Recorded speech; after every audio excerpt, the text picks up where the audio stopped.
أعوذ بالله من الشيطان الرجيم بسم الله الرحمن الرحيم Al-Quran Surat Al-Baqarah. Ayat 275.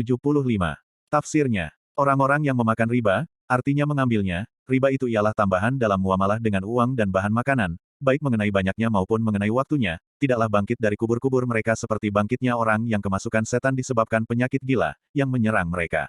Lafat minal masih, berkaitan dengan yakumuna. Demikian itu, maksudnya yang menimpa mereka itu adalah karena mereka mengatakan bahwa jual beli itu seperti riba, dalam soal diperbolehkannya. Berikut ini kebalikan dari persamaan yang mereka katakan itu secara bertolak belakang, maka firman Allah menolaknya, padahal Allah menghalalkan jual beli dan mengharamkan riba. Maka barang siapa yang datang kepadanya, maksudnya sampai kepadanya pelajaran atau nasihat dari Tuhannya, lalu ia menghentikannya artinya tidak memakan riba lagi, maka baginya apa yang telah berlalu, artinya sebelum datangnya larangan dan doa tidak diminta untuk mengembalikannya dan urusannya dalam memaafkannya terserah kepada Allah. Dan orang-orang yang mengulangi, memakannya dan tetap menyamakannya dengan jual beli tentang halalnya, maka mereka adalah penghuni neraka, kekal mereka di dalamnya. Ayat 276. Tafsirnya, Allah menghancurkan riba dengan menguranginya dan melenyapkan berkahnya dan menyuburkan sedekah, maksudnya menambah dan mengembangkannya serta melipat gandakan pahalanya. Dan Allah tidak menyukai setiap orang yang ingkar, yang menghalalkan riba, lagi banyak dosa, artinya yang durhaka dengan memakan riba itu hingga akan menerima hukumannya. Ayat 277. Tafsirnya, sesungguhnya orang-orang yang beriman dan beramal soleh serta mendirikan sholat dan membayar zakat, bagi mereka pahala di sisi Tuhan mereka, tak ada kekhawatiran terhadap mereka dan tidak pula mereka berduka cita. Ayat 278. Tafsirnya, hai orang-orang yang beriman, bertakwalah kamu kepada Allah dan tinggalkanlah, maksudnya jauhilah, sisa yang tinggal dari riba, jika kamu beriman dengan sebenarnya, karena sifat atau ciri-ciri orang beriman adalah mengikuti perintah Allah. Ayat ini diturunkan tatkala sebagian sahabat masih juga menuntut riba di masa lalu, walaupun riba itu sudah dilarang. Ayat 279. Tafsirnya, jika kamu tak mau melakukannya, yakni apa yang diperintahkan itu, maka ketahuilah datangnya serbuan dari Allah dan Rasul-Nya terhadapmu. Ayat ini berisi ancaman keras kepada mereka, hingga ketika ia turun, mereka mengatakan, tak ada daya kita untuk mengatasi serbuan itu.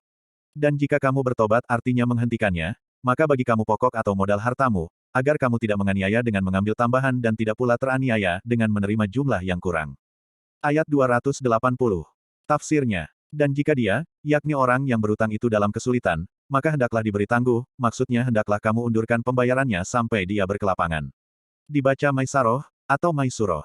Dan jika kamu menyedekahkannya, dibaca dengan tasydid, yakni setelah mengidghamkan huruf ta, pada asalnya pada huruf sod, menjadi tasoddaku, juga tanpa tasydid hingga dibaca tasoddaku, yakni telah dibuang huruf ta, sedangkan artinya ialah mengeluarkan sedekah kepada orang yang sedang dalam kesusahan itu dengan jalan membebaskannya dari utang, baik sebagian maupun keseluruhan, itu lebih baik bagimu, jika kamu mengetahui bahwa demikian itu baik, maka kerjakanlah. Dalam sebuah hadis disebutkan, barang siapa yang memberi tangguh orang yang dalam kesusahan atau membebaskannya dari utang, maka Allah akan melindunginya dalam naungannya, di hari saat tak ada naungan selain naungannya, hadis riwayat Muslim. Ayat 281. Tafsirnya, dan takutlah akan suatu hari yang nanti kamu akan dikembalikan, dibina bagi maf'ul, sedangkan jika, bagi fa'il, maka bunyinya menjadi tasirun, artinya berjalan. Kepada Allah pada hari itu, yakni hari kiamat, kemudian dipenuhkan pada hari itu kepada setiap jiwa, balasan terhadap apa yang dilakukannya, baik berupa kebaikan maupun kejahatan, dan mereka tidak akan dianiaya dengan mengurangi kebaikan atau menambah kejahatannya. Ayat 282. Tafsirnya, hai orang-orang yang beriman, jika kamu mengadakan utang piutang, maksudnya muamalah seperti jual beli, sewa menyewa, utang piutang dan lain-lain, secara tidak tunai, misalnya pinjaman atau pesanan untuk waktu yang ditentukan atau diketahui, maka hendaklah kamu catat untuk pengukuhan dan menghilangkan pertikaian nantinya. Dan hendaklah ditulis surat utang itu, di antara kamu oleh seorang penulis dengan adil, maksudnya benar, tanpa menambah atau mengurangi jumlah utang atau jumlah temponya. Dan janganlah merasa enggan atau berkeberatan penulis itu untuk menuliskannya, jika ia diminta, sebagaimana telah diajarkan Allah kepadanya artinya telah diberinya karunia pandai menulis, maka janganlah dia kikir menyumbangkannya. Huruf kaf di sini berkaitan dengan lafat yakba. Maka hendaklah dituliskannya sebagai penguat, dan hendaklah diimlakkan surat itu oleh orang yang berutang karena dialah yang dipersaksikan, maka hendaklah diakuinya agar diketahuinya kewajibannya, dan hendaklah ia bertakwa kepada Allah, Tuhannya, dalam mengimlakkan itu, dan janganlah dikurangi darinya, maksudnya dari utangnya itu, sedikit pun juga. Dan sekiranya orang yang berutang itu bodoh, atau boros, atau lemah keadaannya untuk mengimlakkan disebabkan terlalu muda atau terlalu tua, atau ia sendiri tidak mampu untuk mengimlakkannya, disebabkan bisu atau tidak menguasai bahasa dan sebagainya, maka hendaklah diimlakkan oleh walinya misalnya bapak, orang yang diberi amanat, yang mengasuh atau penerjemahnya dengan jujur. Dan hendaklah persaksikan utang itu kepada 2 orang saksi di antara laki-lakimu, artinya 2 orang Islam yang telah balik lagi merdeka. Jika keduanya mereka itu bukan, yakni kedua saksi itu, 2 orang laki-laki, maka seorang laki-laki dan 2 orang perempuan boleh menjadi saksi, di antara saksi-saksi yang kamu sukai, disebabkan agama dan kejujurannya. Saksi-saksi wanita jadi berganda ialah supaya jika yang seorang lupa akan kesaksian disebabkan kurangnya akal dan lemahnya ingatan mereka, maka yang lain yang ingat akan mengingatkan kawannya, yakni yang lupa. Ada yang membaca, tuzkir, dan ada yang dengan tasydid, tuzakir. Jumlah dari iskar menempati kedudukan sebagai ilat, artinya untuk mengingatkannya jika ia lupa atau berada di ambang kelupaan, karena itulah yang menjadi sebabnya. Menurut satu kiroat, lafatin, syartiyah dengan baris di bawah, sementara, tuzakiru, dengan baris di depan, sebagai jawabannya. Dan janganlah saksi-saksi itu enggan, jika, lafatma, sebagai tambahan. Mereka dipanggil untuk memikul dan memberikan kesaksian, dan janganlah kamu jemu, atau bosan untuk menuliskannya, artinya utang-utang yang kamu saksikan, karena memang banyak orang yang merasa jemu atau bosan, biar kecil atau besar, sedikit atau banyak, sampai waktunya, artinya sampai batas waktu membayarnya, menjadi hal, dari domir yang terdapat pada tak tubuh. Demikian itu, maksudnya surat-surat tersebut, lebih adil di sisi Allah dan lebih mengokohkan persaksian artinya lebih menolong meluruskannya, karena adanya bukti yang mengingatkannya, dan lebih dekat artinya lebih kecil kemungkinan untuk tidak menimbulkan keraguanmu, yakni mengenai besarnya utang atau jatuh temponya. Kecuali jika terjadi muamalah itu, berupa perdagangan tunai. Menurut satu kiroat, dengan baris di atas hingga menjadi kabar dari takuna, sedangkan isimnya adalah kata ganti atijaroh, yang kamu jalankan di antara kamu artinya yang kamu pegang dan tidak mempunyai waktu berjangka, maka tidak ada dosa lagi kamu jika kamu tidak menulisnya, artinya barang yang diperdagangkan itu, hanya persaksikanlah jika kamu berjual beli karena demikian itu lebih dapat menghindarkan percekcokan.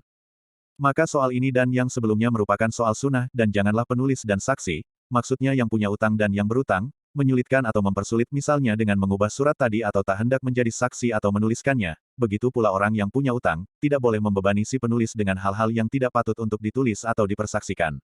Dan jika kamu berbuat apa yang dilarang itu, maka sesungguhnya itu suatu kefasikan artinya keluar dari taat yang sekali-kali tidak layak bagi kamu, dan bertakwalah kamu kepada Allah dalam perintah dan larangannya. Allah mengajarimu tentang kepentingan urusanmu. Lafal ini menjadi hal dari fiil yang diperkirakan keberadaannya atau sebagai kalimat baru. Dan Allah mengetahui segala sesuatu. Ayat 283. Tafsirnya. Jika kamu dalam perjalanan, yakni sementara itu mengadakan utang piutang, sedangkan kamu tidak beroleh seorang penulis, maka hendaklah ada barang jaminan, ada yang membaca ruhunun, bentuk jamak dari rohnun, yang dipegang yang diperkuat dengan kepercayaanmu. Sunnah menyatakan diperbolehkannya jaminan itu di waktu mukim dan adanya penulis. Maka mengaitkannya dengan jaminan, karena kepercayaan terhadapnya menjadi lebih kuat, sedangkan firmannya, dan jaminan yang dipegang, menunjukkan jaminan disyaratkan harus dipegang dan dianggap memadai walaupun si peminjam atau wakilnya tidak hadir. Akan tetapi jika sebagian kamu mempercayai yang lainnya, maksudnya yang berpiutang kepada orang yang berutang dan ia tidak dapat menyediakan jaminan, maka hendaklah orang yang dipercayainya itu memenuhi, maksudnya amanatnya orang yang berutang, artinya hendaklah ia membayar utangnya dan hendaklah ia bertakwa kepada Allah, Tuhannya, dalam membayar utangnya itu. Dan barang siapa yang menyembunyikan kesaksian, maka ia adalah orang yang berdosa hatinya. Dikhususkan menyebutkannya di sini, karena hati itulah yang menjadi tempat kesaksian, dan juga karena apabila hati berdosa, maka akan diikuti oleh lainnya, hingga akan menerima hukuman sebagaimana dialami oleh semua anggota tubuhnya. Dan Allah Maha mengetahui apa yang kamu kerjakan, hingga tiada satu pun yang tersembunyi baginya. Sadaqallahul azim.